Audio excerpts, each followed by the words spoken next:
O voo 111 da Swissair está indo de Nova York para Genebra. Os passageiros estão começando a relaxar e aproveitar a viagem.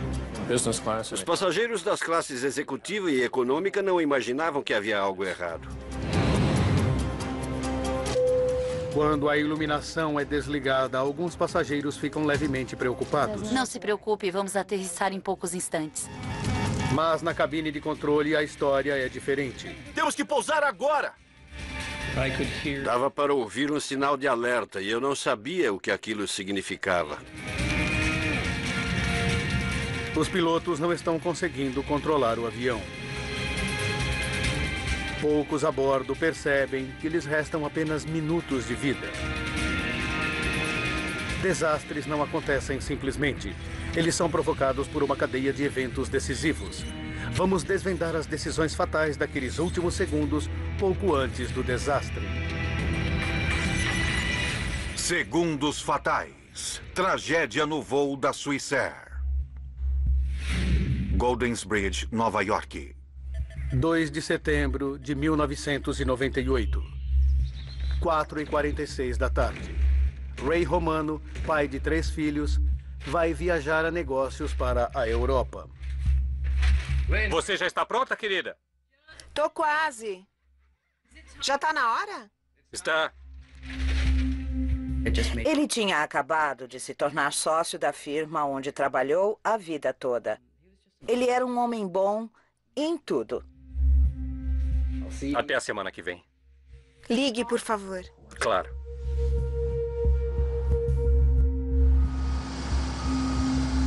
Sete e 45 da noite. Horário de verão na costa leste. Aeroporto JFK de Nova York. 215 passageiros embarcam no voo 111 da Swissair, com destino a Genebra, Suíça. Tchau. Ray Romano está na fileira 9, perto da frente do avião. Está com bilhete? Não, Não? Ele vai sentar com você? vai. Ah, tudo bem, então.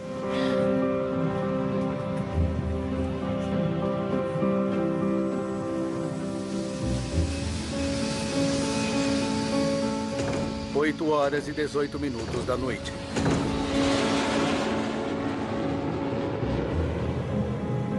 O comandante Urs Zimmermann e o primeiro oficial Stefan Lowe vão pilotar durante as 8 horas de viagem noturna.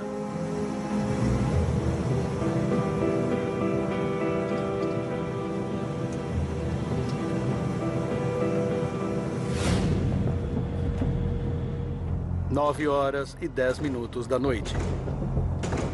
52 minutos depois da decolagem, o voo 111 da Swissair está viajando a 10.000 metros sobre a costa da Nova Escócia, no Canadá. Está sentindo esse cheiro? Sim, eu estou sentindo um cheiro estranho aqui. Mas eu não sei de onde vem.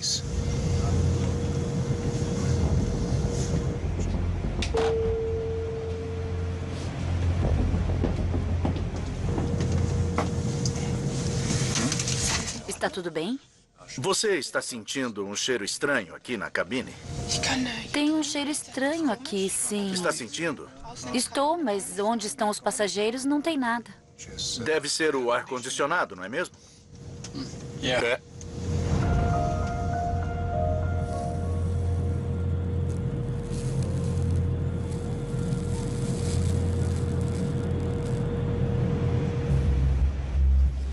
Você vai pintar o foguete de que cor, querida? Eu vou pintar de rosa e de roxo. Obrigado. Está perfeito. 9 horas e 13 minutos da noite.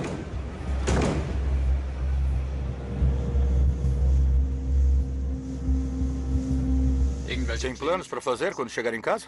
Vamos velejar no Lago Zurich. Muito legal.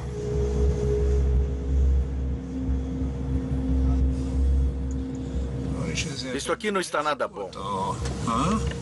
Dá uma olhada. Não está nada bom. O comandante Zimmermann decide pousar para fazer uma revisão no avião. Aqui é o voo 111 da Swissair. Nós temos fumaça na cabine de comando e estamos solicitando um retorno imediato a um local conveniente. Por favor, talvez Boston? Entendido, 11. O controle de tráfego aéreo lhe diz que o aeroporto de Halifax está bem mais perto do que Boston, apenas 122 quilômetros de distância. Você prefere ir para Halifax? Afirmativo para o voo Swissair 111. Preferimos Halifax a partir de nossa localização.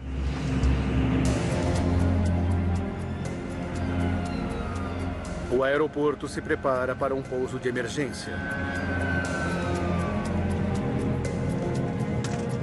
A fumaça sumiu, mas os pilotos ainda querem que o avião seja revisado. Eles usam as máscaras de oxigênio como precaução e iniciam a descida. O comandante ligou os avisos de apertar cintos. Temos um problema com o ar-condicionado que precisa ser retificado antes de continuarmos com o voo. Vamos fazer uma parada no aeroporto de Halifax, no Canadá.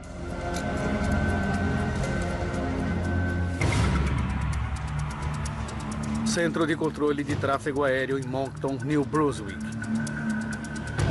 Dei uma olhada rápida no radar para ver onde a aeronave estava e imaginei que estivesse a uns 20 minutos do aeroporto.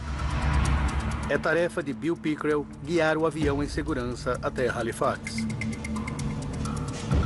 Ia ser uma operação bastante simples. Eles estavam alinhados quase que perfeitamente para uma aproximação direta naquele momento. Swissair 111, boa noite.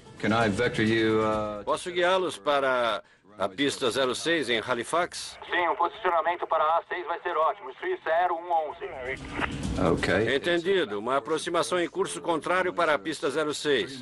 48 quilômetros de voo até a cabeceira. Precisamos mais do que 48 quilômetros.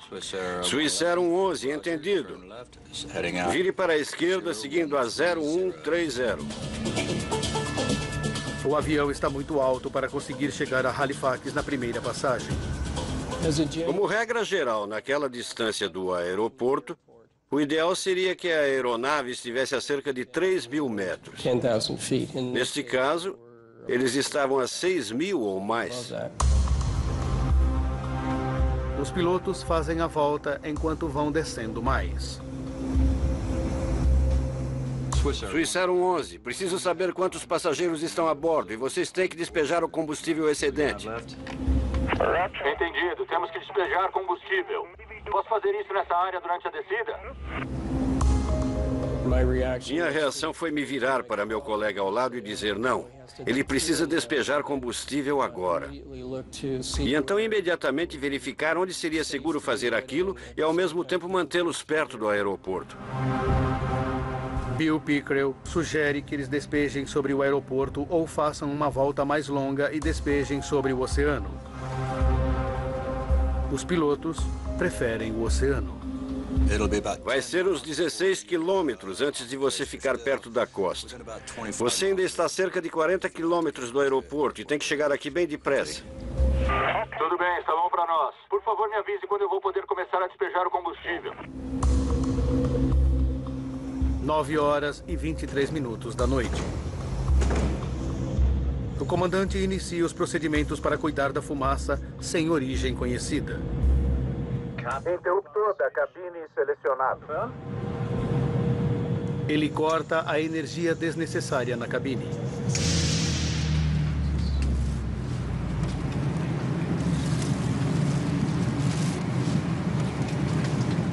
Por favor, devemos nos preocupar agora. Não há eletricidade, o ar está desligado. Não, não, não. O comandante nos assegurou que não há motivo para preocupação. São apenas os procedimentos normais de um pouso de emergência. Pouso de emergência? Não precisa se preocupar. Vamos pousar em poucos momentos.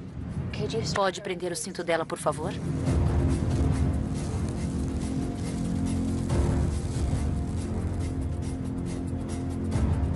Nove horas e 24 minutos da noite.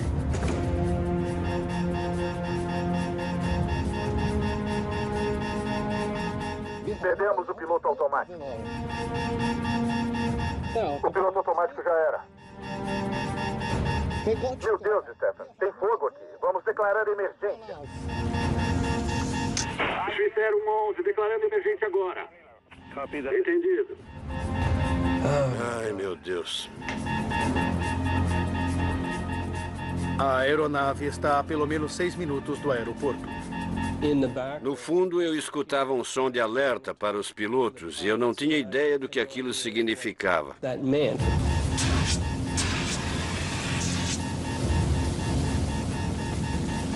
Que droga! Aqui é um 11, estamos começando a despejar combustível. Temos que pousar agora. Swissair 11, entendido.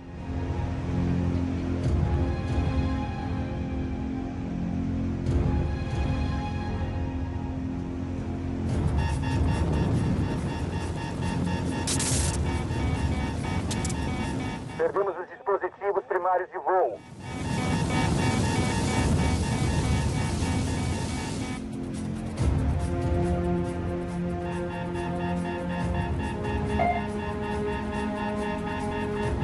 Perdemos o transponder.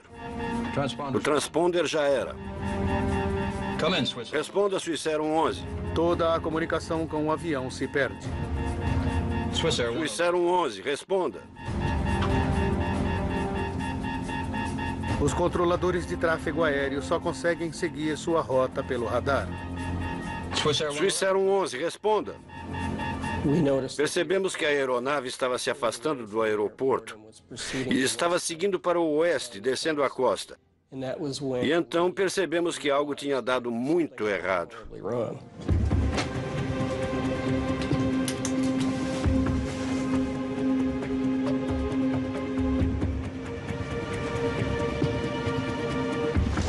Meu Deus, isso é fumaça.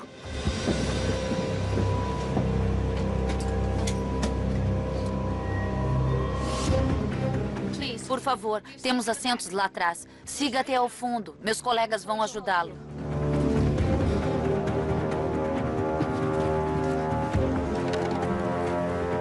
Tem fumaça na primeira classe.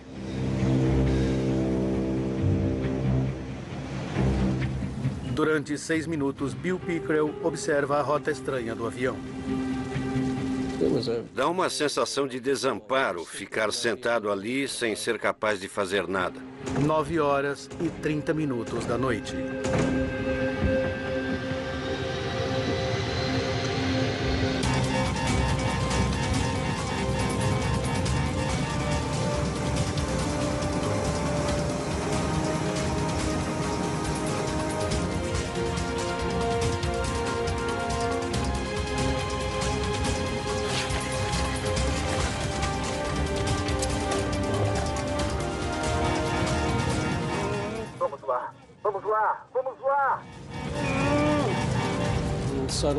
De repente, eles viraram para o sul, em direção ao mar aberto.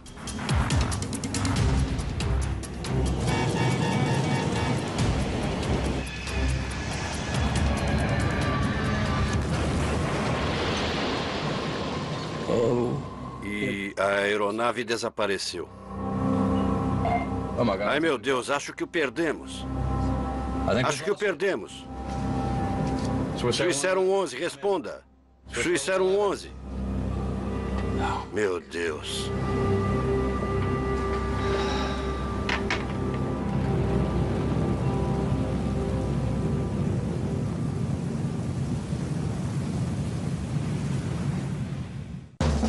O que alguns chamam de amor.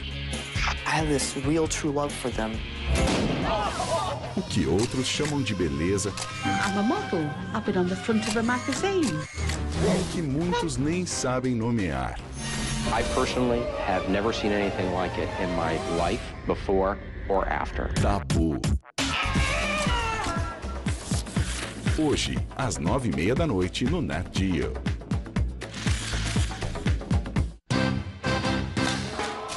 Você vai conhecer de perto. You cannot imagine how much fun we have making rum. Os lugares onde são fabricados os produtos que chegam à sua casa. Com os novos episódios da série de sucesso do Nat Geo.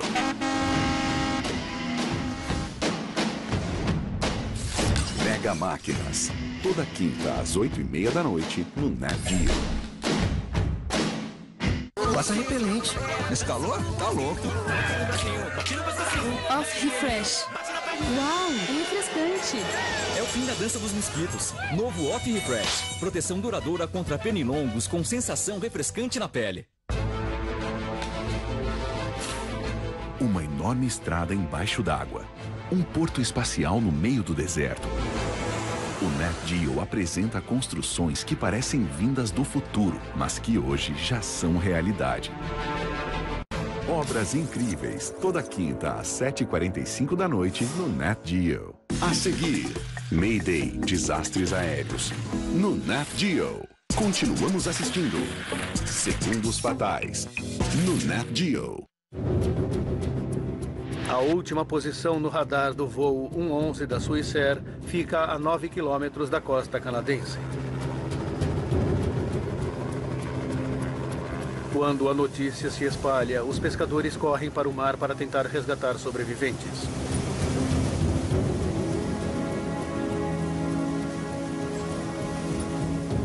Só pensamos em pegar os barcos à noite e ir até lá para tentar ajudar o máximo que pudéssemos.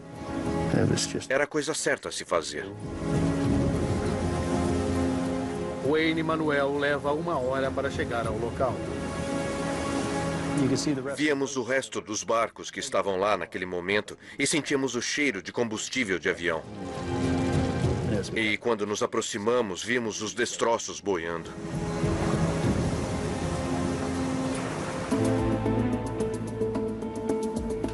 A 865 quilômetros dali, em Golden Bridge, Nova York, Lynn Romano está vendo o noticiário. O piloto conseguiu avisar pelo rádio que havia fumaça na cabine de comando antes que o avião sumisse do radar a 3.000 metros de altitude. Eu vi que tinha acontecido um acidente com um avião e aquilo me deu um arrepio. Eu fiz o sinal da cruz porque queria rezar por aquelas pessoas. Ninguém sabia se estavam vivas ou mortas. Era um voo que saiu de Nova York e estava a caminho de Genebra. Tom, nos conte o que você está ouvindo e vendo de onde você está. Quanto mais eu via as notícias, mais eu tinha certeza de que era o avião dele. Durante toda a noite, veículos de emergência se posicionaram no litoral, à espera de possíveis sobreviventes. Eu liguei para um número 0800 e disse que meu marido estava no voo 111 da Swissair no assento 9F. Eu tinha todas as informações e queria que alguém me confirmasse se ele estava naquela aeronave. Foi o voo da Swissair 111? Eu sabia que era o avião em que ele estava.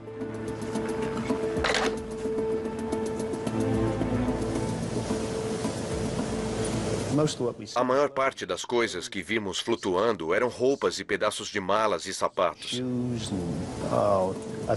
Eu acho que até passamos por um pedaço do avião. Provavelmente meia dúzia de janelas da lateral do avião, e esse foi o maior pedaço que vimos. Wayne esperava encontrar sobreviventes. Torcemos bastante, mas depois que chegamos lá e vimos o que estava boiando, percebemos que não tinha sobrado nada e que não haveria nenhum sobrevivente.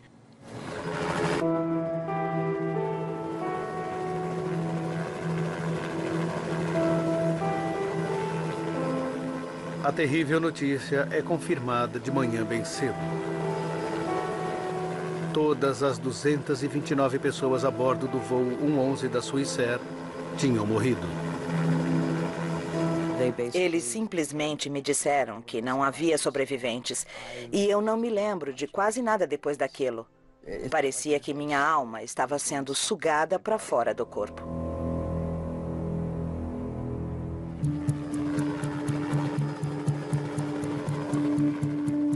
O Comitê Canadense de Segurança nos Transportes inicia uma investigação.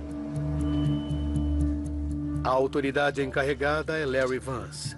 Ele tem 31 anos de experiência como piloto e 14 como investigador de acidentes de avião. Seu ponto de partida é a gravação do controle de tráfego aéreo. De fato, tínhamos bastante informação desde o início, porque sabíamos que a aeronave tinha pegado fogo e que os pilotos estavam lutando contra essa circunstância. Estávamos interessados em descobrir como o fogo começou, como se espalhou e como ele acabou danificando o avião. Para nós era essencial que respondêssemos essas 3 questões. Agora, Ao nos aprofundar na investigação, podemos revelar o que fez com que um avião de passageiros moderno caísse no Oceano Atlântico, matando todas as pessoas a bordo.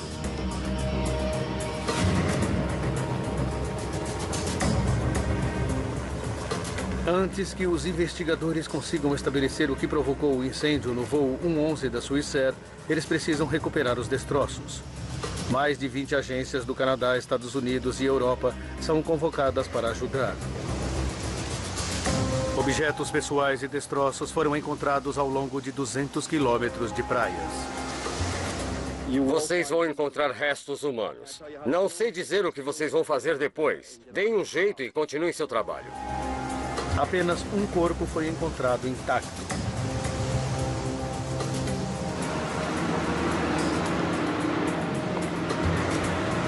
Mergulhadores e veículos submarinos por controle remoto vasculham os destroços a 54 metros no fundo do mar.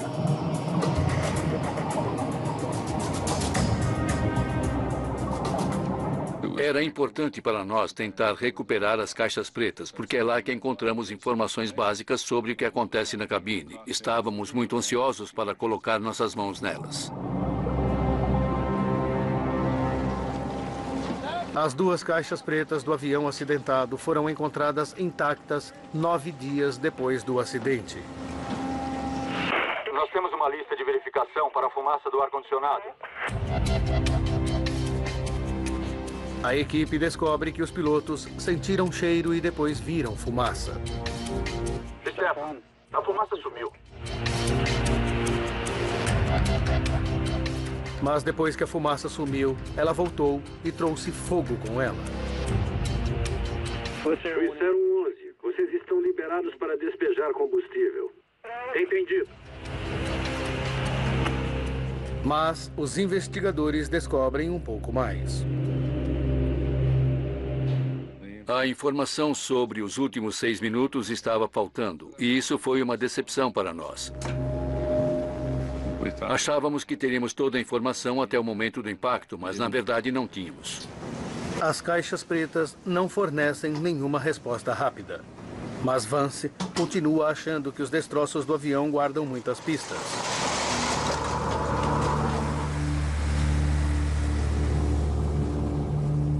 Eles levam meses para recuperar os destroços e os objetos pessoais.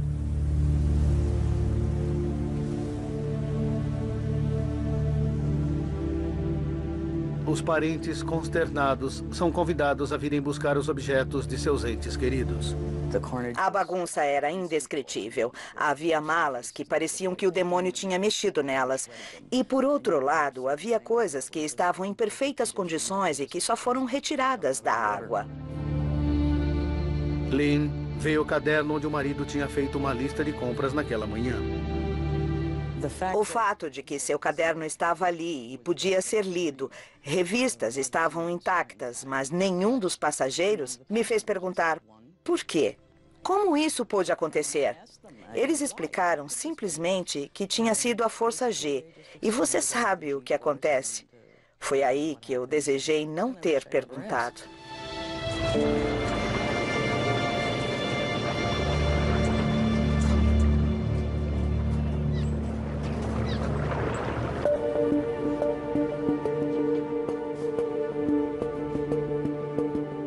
No final das contas, 98% do avião foi recuperado. Porém, estava em mais de 2 milhões de pedaços. A difícil tarefa de encontrar pistas se torna mais fácil porque o avião caiu na água e não na terra. Isso nos deu uma oportunidade única, porque não é muito comum acontecer um acidente no qual temos um incêndio em pleno desenvolvimento, apagado todo ao mesmo tempo, instantaneamente. Assim, isso preserva o estudo do incêndio naquele momento.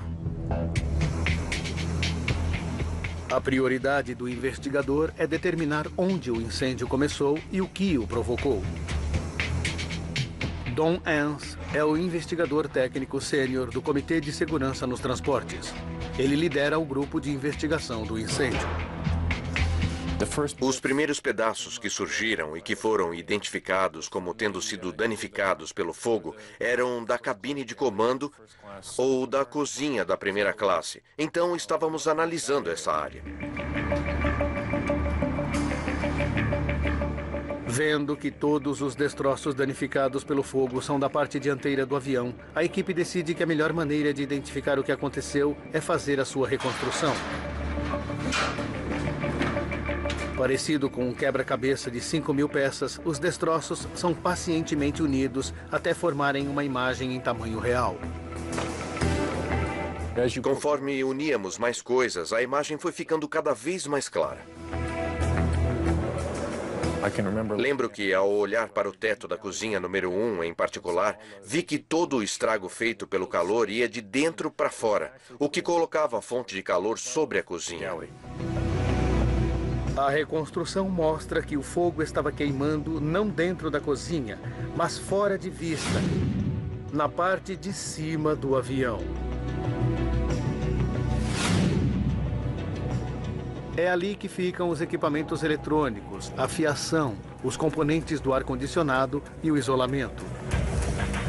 Não havia detectores de fumaça lá em cima, e não há exigência que obrigue a tê-los. Os passageiros não tinham ideia do que estava acontecendo, até que o fogo acabou passando pelo teto. E isso só aconteceu na cozinha da primeira classe, e talvez no compartimento da primeira classe. No fundo do avião, classe executiva e econômica, ninguém teve a menor ideia de que algo inoportuno estava acontecendo. Uma parede de anteparo divide a parte de cima em 2 compartimentos com um pequeno túnel para a fiação passar. Sabendo quem sentiu o cheiro de fumaça e quando, a partir das gravações da caixa preta e analisando os danos na reconstrução... Está sentindo algum cheiro estranho, comissária? Onde estão os passageiros, não. A equipe de investigação descobre que o fogo começou na frente do anteparo, acima do teto da cabine de comando, onde os pilotos sentiram o cheiro quase que imediatamente. Se tivesse começado atrás do anteparo, teria provocado muito mais danos na parte traseira da fuselagem, e as pessoas no fundo do avião teriam sentido o cheiro da fumaça antes das pessoas na cabine de comando. Agora, eles sabem onde o fogo começou e precisam descobrir como ele começou. Uma das coisas que procurávamos era se tinha havido algum tipo de atividade criminosa ou não. Uma inspeção mais cuidadosa em parte dos destroços sugere que houve. Bem no início da investigação, nós começamos a ver o que parecia chumbo de uma cápsula de arma de fogo, umas bolinhas. Elas estavam por toda parte, nos assentos, encostos, etc. Nós estávamos achando que alguém poderia ter feito disparos no avião. A questão era sobre se o fogo era parte de uma conspiração terrorista, se alguém teria embarcado no avião com uma arma de fogo. Até que eles descobriram o que havia no porão do avião. No final das contas, eram pontinhas de canetas esferográficas. Aquelas coisas redondas que se põem na ponta das canetas esferográficas. Havia dezenas de milhares daquelas coisinhas.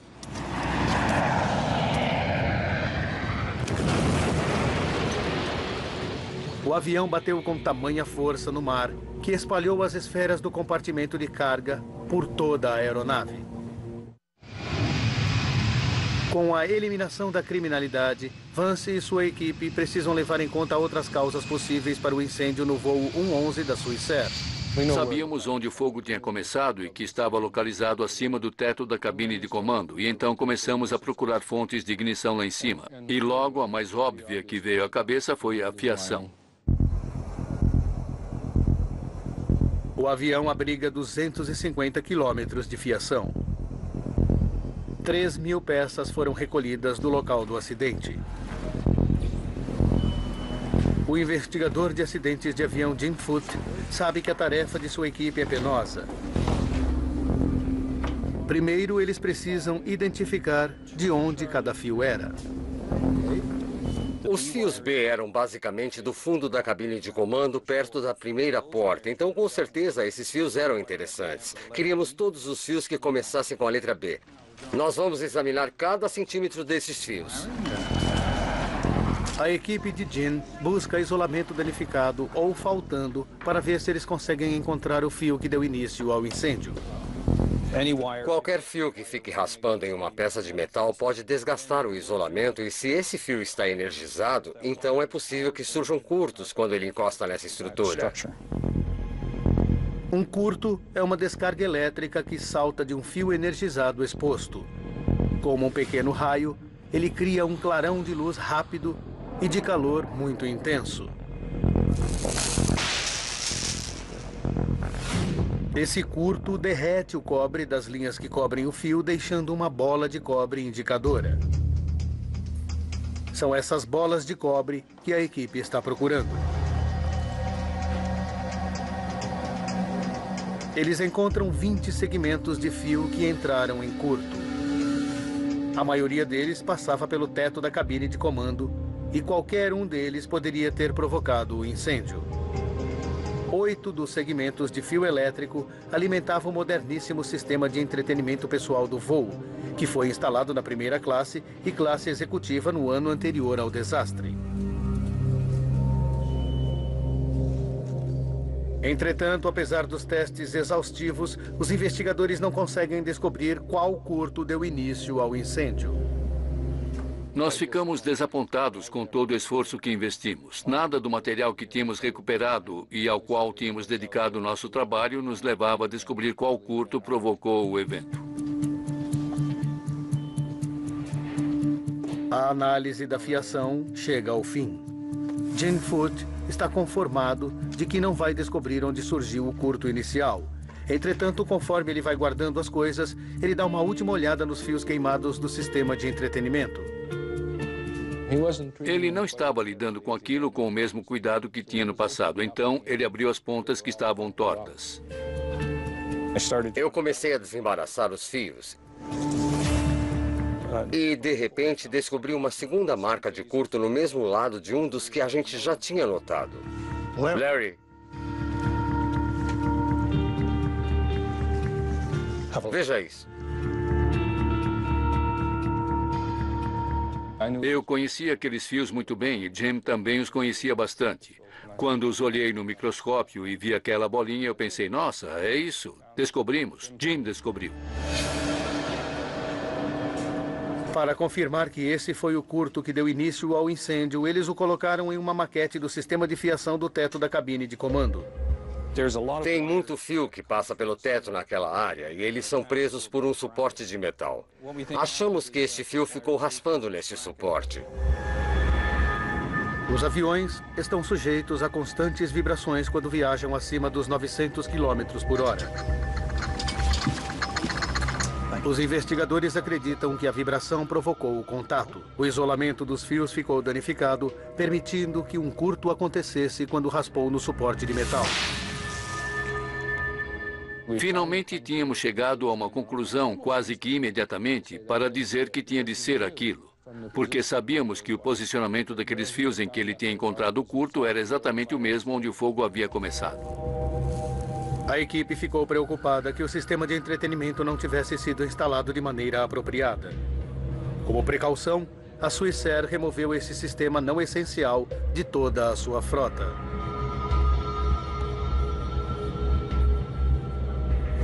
O posicionamento é exatamente o mesmo. Os investigadores tinham descoberto a origem do incêndio no voo 111 da Swissair, mas havia mais perguntas que eles queriam responder. Eles sabiam que os pilotos não conseguiriam evitar o incêndio, mas precisavam saber se eles poderiam ter evitado o acidente. Como investigadores, temos de dizer em que circunstâncias aqueles pilotos se encontravam e que os obrigou a fazerem o que fizeram, provocando a perda da aeronave. Vance e sua equipe esmiuçam as decisões que eles tomaram nos minutos antes do impacto. As gravações da caixa preta lhes contam que a cabine de comando fica cheia de fumaça e fogo momentos depois que os pilotos desligam a energia desnecessária onde ficam os passageiros. Uma das coisas que eles acabaram desligando foram os ventiladores de recirculação que ficam nos fundos. E isso mudou todo o fluxo de ar para o incêndio. Esses ventiladores puxaram as chamas através do anteparo para longe da cabine de comando. Depois de desligados, a chama mudou de direção. Ela simplesmente fez assim. Mudou imediatamente. O fogo que queimava sobre a cabine de comando desabilitou os sistemas essenciais da aeronave. Temos que pousar agora! Ele inutilizou quase todos os instrumentos que os pilotos usam para controlar a aeronave, pilotá-la e mantê-la no prumo. Subir e descer, todos esses instrumentos começaram a falhar praticamente ao mesmo tempo. O avião, com problemas, não tinha mais condições de voar. Não podemos culpar os pilotos por desligarem a energia desnecessária. Eles estavam seguindo os procedimentos da Swissair para cuidar de fumaça de origem desconhecida. Existe uma decisão que os pilotos tomaram minutos antes da queda que provocou vários eventos críticos. Ainda existem dúvidas sobre se os pilotos demoraram demais para tentar um pouso de emergência. Os investigadores dizem que eles mudaram a rota para ir a Halifax, mas depois mudaram de novo para despejar combustível no oceano. A opção dos pilotos em despejar o combustível aumentou os minutos de voo.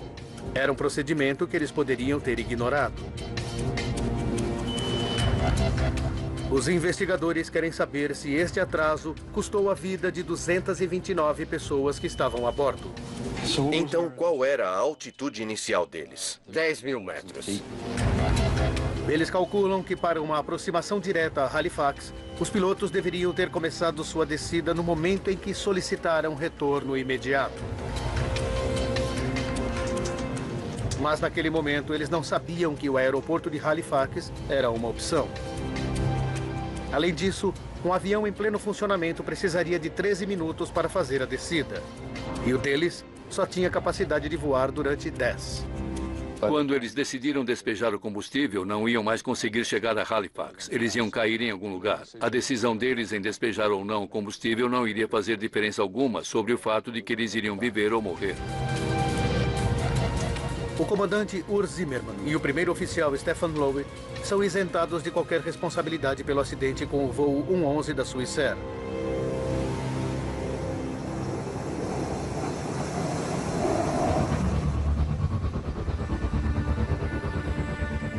A equipe de investigação conseguiu reconstruir a parte dianteira do avião, determinando onde o incêndio começou e descobriu o curto que o provocou. Mas eles sabem que um pequeno curto não faz um avião cair. Para evitar incêndios futuros, a equipe precisava descobrir o que tinha queimado. De fato, a ameaça ao avião era o que estava alimentando o fogo.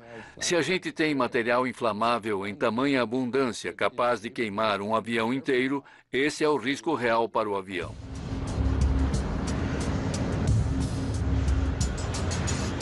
Todos os materiais nos aviões americanos precisam ser submetidos a um teste de inflamabilidade feito pelas autoridades federais de aviação americanas antes de serem usados.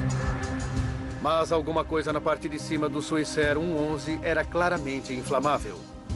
Não consigo pensar em nada naquela área que pudesse promover um incêndio. Sua atenção é atraída para um material metálico brilhante que cobria o isolamento de fibra de vidro, o politereftalato de etileno, mais conhecido como mylar metalizado. Nós recuperamos parte do material da manta de isolamento, o mylar metalizado flutuando no mar. Havia pequenos pedaços dele, como imaginamos, e eles mostravam marcas de queimadura. Dava para ver que tinham pegado fogo. O mylar metalizado foi instalado em 699 aviões americanos registrados. Se foi ele que alimentou o fogo, todos eles estavam correndo risco. Tínhamos uma boa quantidade dele que conseguimos recuperar, que não estava queimado, e de onde tiramos um pedacinho e o colocamos no chão do hangar e acendemos um fósforo nele. Ah, meu Deus. Veja isso. É incrível. E imagine, queimou feito louco. Muito inflamável. E nós pensamos, cara, este avião está cheio dessa coisa. Larry tem quase certeza de que o Mylar metalizado alimentou o fogo do Swissair 111. Sim, achamos que descobrimos o que pode ter sido o problema. Eles informam as autoridades da aviação imediatamente. Elas tinham testado a flamabilidade do Mylar metalizado há mais de 10 anos e tinham aprovado o seu uso. Uma das coisas que fizemos foi analisar a história desse Mylar metalizado para ver se tinha havido chances de identificá-lo como um material perigoso.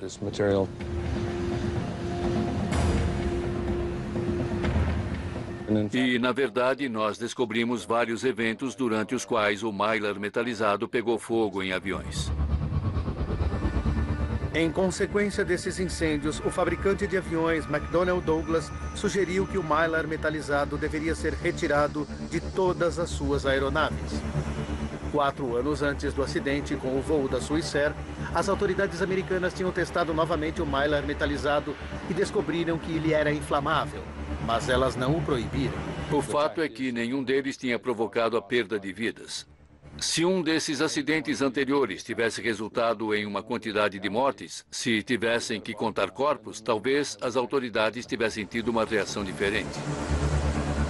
A FAA agora tinha corpos para contar, 229.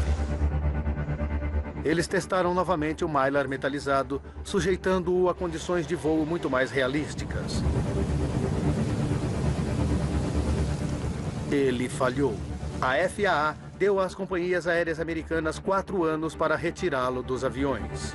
Sabemos que obtivemos resultados porque havia sangue no mar e havia uma quantidade de mortos. Assim, as pessoas prestaram atenção naquilo e conseguimos dar um passo à frente com nossa preocupação com a segurança, conseguindo que ela fosse aceita. A investigação sobre o voo 111 da Swissair foi a mais longa que o Comitê de Segurança nos Transportes canadense realizou. Foram necessários 4 anos e meio para completá-la. Usando as informações detalhadas que os investigadores descobriram, nós agora podemos revelar exatamente o que aconteceu no voo 111 da Swissair e o que os pilotos tiveram de encarar minutos antes do impacto. 21 minutos para o desastre. Um curto em um fio no alto do avião fez com que o Mylar metalizado pegasse fogo.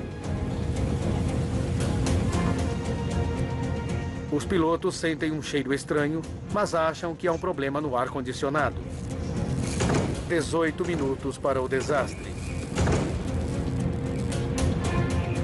Eles veem a fumaça, decidem pousar e seguem em direção a Halifax. 16 minutos para o desastre.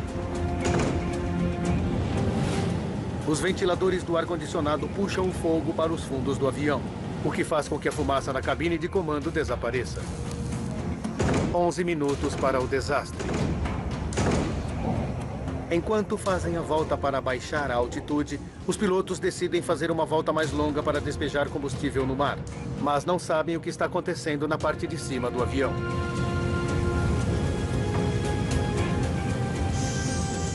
Oito minutos para o desastre. O comandante resolve cortar a energia desnecessária, desligando os ventiladores do ar-condicionado e permitindo que o incêndio se alastre bem em cima da cabine de comando. 7 minutos para o desastre. As chamas destroem o sistema de piloto automático, forçando os pilotos a voarem manualmente. Só agora eles percebem o tamanho do problema. Os investigadores suspeitam que o comandante Zimmerman tenta apagar o incêndio, deixando o primeiro oficial Lowe pilotando o avião avariado.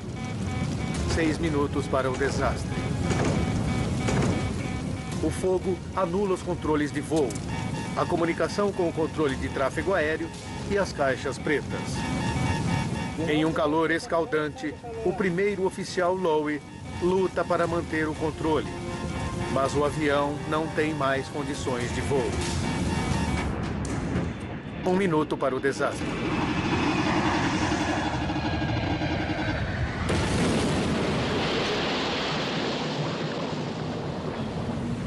Todos os passageiros e a tripulação estão mortos.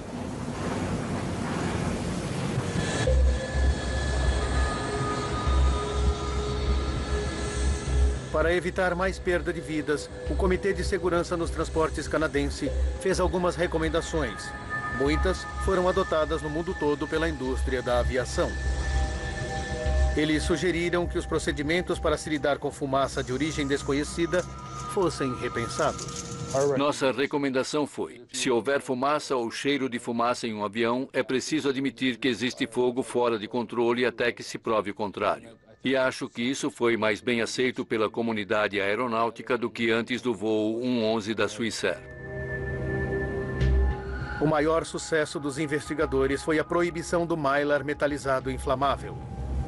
Como resultado da investigação do voo Swissair 111, sabemos que materiais que antes eram utilizados em aviões não são mais usados neles. Assim, muito trabalho de qualidade foi feito e muitas medidas de segurança foram tomadas. Enquanto o mylar metalizado não é mais usado em países ocidentais, companhias aéreas de alguns países em desenvolvimento ainda não foram convencidas de que devem removê-los de suas aeronaves, ainda que coloque vidas em risco. As próximas medidas para tornar as viagens aéreas mais seguras podem só ser tomadas depois de outro trágico acidente.